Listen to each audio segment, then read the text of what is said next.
আসসালামু আলাইকুম। আমাদের প্রধান উপদেষ্টা অধ্যাপক ডক্টর মোহাম্মদ ইউনূস কি ছাত্রদের শক্তির উপরে ভর করেই তার পদে টিকে থাকতে চান?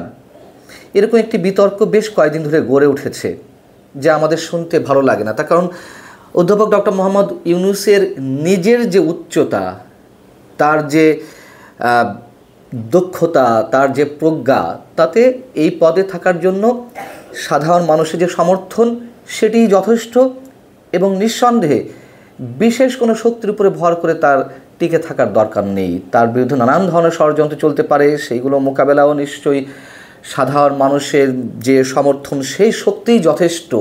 কিন্তু তিনি আবারও যুক্তরাষ্ট্রের ক্লিন্টন গ্লোবাল ইনিশিয়েটিভ এই মঞ্চে মাহফুজ আবদুল্লাহকে শেখ হাসিনা সরকার পতনের মূল নায়ক বা মাস্টার মাইন্ড হিসেবে উল্লেখ করলেন। সেটি নিয়ে অনেকে বিতর্ক করছেন। বিতর্ক করার যথেষ্ট সুযোগ রয়েছে, সমালোচনাও গড়ে উঠেছে। মাহফুজ আবদুল্লাহ নিঃসন্দেহে তার যে পড়াশোনার ব্যাপকতা, তার যে পাণ্ডিত্য, এটি অনস্বীকার্য। ব্রিটিশ বিরোধী আন্দোলন থেকে এ যাবৎ যতগুলো রাজনৈতিক দল এই উপমহাদেশে সৃষ্টি হয়েছে সেগুলোর সম্পর্কে তার সম্যক ধারণা রয়েছে। এমনকি বাংলাদেশের বিভিন্ন পর্যায়ের রাজনৈতিক দলের নেতাদের সম্পর্কে, যারা সামনের সারির, তাদের প্রত্যেকের সম্পর্কে ইন্ডিভিজুয়ালি তার বা তাদের মানসিকতা সম্পর্কে তার জানা রয়েছে, স্টাডি রয়েছে। এবং পলিটিক্যাল ব্যাকগ্রাউন্ডবিহীন যে ছাত্র আন্দোলন, বৈষম্য বিরোধী যে ছাত্র আন্দোলন, তাতে যে ৫৫ বা তারও বেশি সমন্বয়কে দায়িত্ব দেওয়া হলো এবং প্রত্যেককে এমনভাবে আনার চেষ্টা তিনি করেছিলেন যে যাদের রাজনৈতিক কোনো ব্যাকগ্রাউন্ড না থাকে। যদিও সেটি এরই মধ্যে বিতর্কিত হয়েছে। ছাত্র শিবিরের ঢাকা বিশ্ববিদ্যালয় শাখার সভাপতি, সাধারণ সম্পাদক যে এই আন্দোলনের অন্যতম সমন্বয়ক ছিলেন, সেগুলোও বেরিয়ে আসছে। প্রত্যেকের একটি রাজনৈতিক পরিচয়, প্রত্যেকের না হোক কারো কারোর পরিচয় এখন বেরিয়ে আসছে। এবং যে গণশক্তি, ছাত্র গণশক্তি মাহফুজ আবদুল্লাহর ছিল বা তিনি যেই সংগঠনে মূল ভূমিকা পালন করতেন, সেইখান থেকে মোটামুটি নেতৃত্ব গড়ে উঠেছিল। কিন্তু সেগুলো এখন আস্তে আস্তে অনেক কিছু জানা যাচ্ছে সেগুলো সম্পর্কে। তিনি আন্দোলনের যে বিভিন্ন কর্মসূচি, বাংলা ব্লকেড কিংবা কমপ্লিট শাটডাউন, এগুলো তার মাথা থেকে বেরিয়েছে।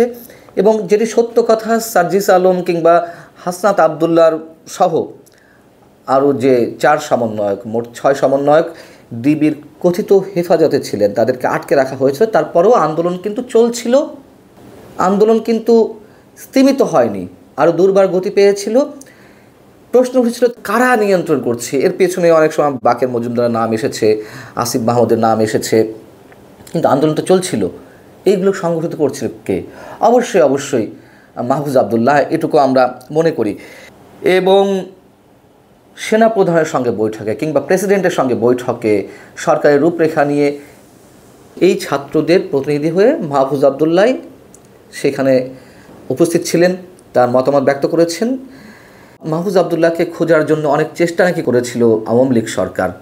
শেখ হাসিনা পর্যন্ত যে এই আন্দোলনের পেছনে কে নেতৃত্ব দিচ্ছে, কার মেধা, কার সমস্ত ধরনের চৌকস চিন্তাভাবনা কাজ করছে, এটি খোঁজার চেষ্টা করেছিল। কিন্তু বারবার নাম বদল কিংবা প্রকাশ্যে না আসার কারণে মাহফুজ আবদুল্লাহকে ধরা যায়নি।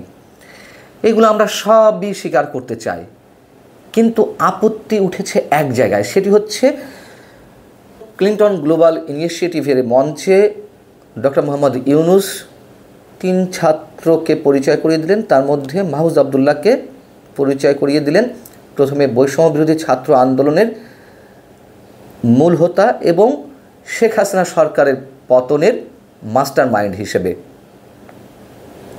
বৈষম্য বিরোধী ছাত্র আন্দোলনের প্রক্রিয়াটি তিনি সংগঠিত করেছেন। আমি যে বর্ণনাগুলো দিলাম তার মধ্যে দিয়ে এটি স্পষ্ট হতে পারে। কিন্তু হাসিনা সরকারের পতনের মাস্টার মাইন্ড তিনি কেন হবেন?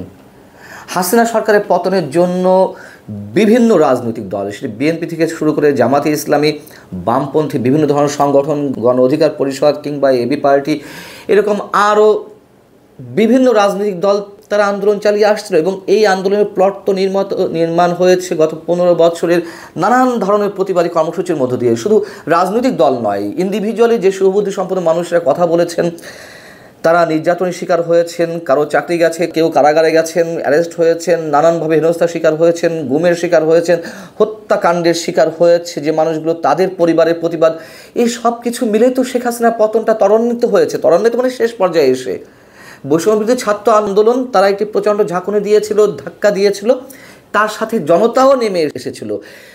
এটুক নিশ্চয়ই কেউ দাবি করবেন না শুধুমাত্র ছাত্রদের আন্দোলনের মধ্য দিয়ে হাসিনা সরকারের পতন ঘটেছে।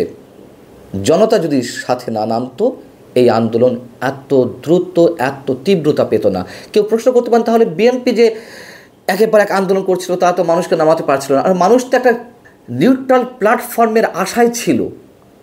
মানুষের ক্ষোভকে একদিনে হয়েছে বৈষম্য বিরোধী ছাত্র আন্দোলনের মধ্য দিয়েই যে কোটা সংস্কার আন্দোলন থেকে যেটি সৃষ্টি, সেই কোটা সংস্কারের দাবিকে কেন্দ্র করেই কি সাধারণ মানুষ ফুঁসে উঠেছিল?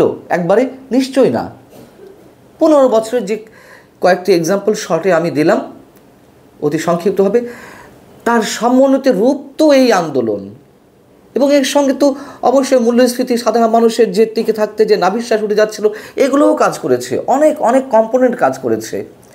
সেখানে ডক্টর মোহাম্মদ ইউনূস শুধুমাত্র মাহফুজ আবদুল্লাহকে শেখ হাসিনা সরকারের পতনের জন্য তাকে একমাত্র মাস্টার মাইন্ড হিসেবে উল্লেখ করা আন্তর্জাতিক মঞ্চে, আন্তর্জাতিক বিশ্বের সামনে, এটি অবশ্যই বিতর্কের সৃষ্টি করতেই পারে।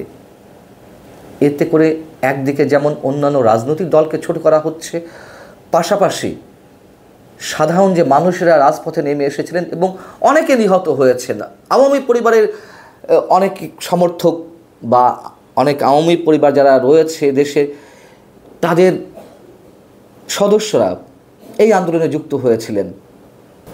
কাউকে তো ছোট করা যাবে না, আমরা ছোট করতে পারি না। তিনি বড়জোর বলতে পারতেন যে বৈষম্য বিরোধী ছাত্র আন্দোলনের মাস্টার মাইন্ড মাহফুজ আবদুল্লাহ, কিন্তু হাসিনা সরকার পতনের মাস্টার মাইন্ড মাহফুজ আবদুল্লাহ এটি কোনোভাবেই কোনো দিক থেকে এটি সমর্থন করা যায় না।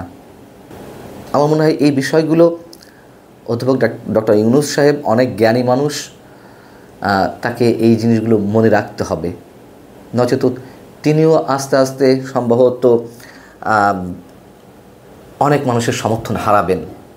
রাজনৈতিক দলগুলোর পক্ষ থেকেও তার প্রতি যে শ্রদ্ধা, ভালোবাসা, সমর্থন, সেটিও অনেকখানি ম্লান হতে পারে। আল্লাহ হাফিজ, ভালো থাকুন সবাই।